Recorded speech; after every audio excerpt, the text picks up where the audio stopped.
გავაკეთოთ უსწრაფესი და უადვილესი მაფინები ერთად.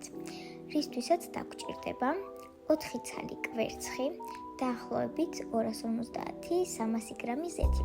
შეგიძლიათ გამოიყენოთ კარაქიც. 360 მილილიტრი რძე და ეს ყველაფერი კარგად ავურიოთ. შემდეგ დავამატოთ 250-300 გრამი შაქარი და ასევე 250-300 გრამი ფქვილი. ეს ყველაფერი ერთმანეთში კარგად გადავურიოთ და დავამატოთ 1 ჩაის კოვზი სოდა, 1 ჩაის კოვზი გამაფუხერებელი და 1 ცალი ვანილი. ეს ყველაფერი კარგად ავურიოთ, ასეთი კონსისტენციის უნდა იყოს და დავამატოთ ლიმონის ცედრა. კიდევ გადავურიოთ და ახლა კი გავამზადოთ ფორმები.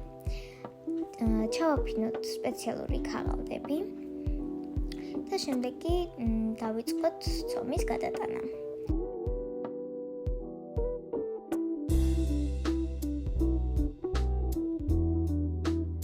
მე ვიყენებ ასეთ გასაფორმებლებს, თქვენ შეგიძლიათ გამოიყენოთ ქოქოსიც.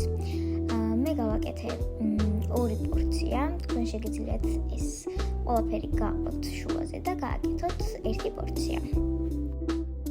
ჩვენი მაფინებიც მზად არიან გამოსაცხობად. ახლა კი გამოვაცხოთ წინასწარ გახურებულ ღუმელში 180 გრადუსზე სულ რაღაც 30 წუთი.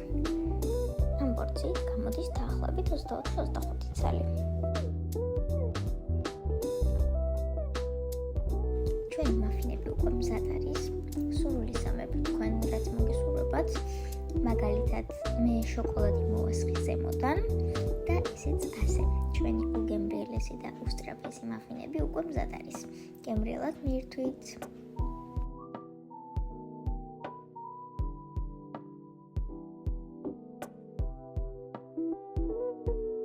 და რა თქმა უნდა, არ დაგავიწყდეთ ჩემი გვერდის გამოწერა.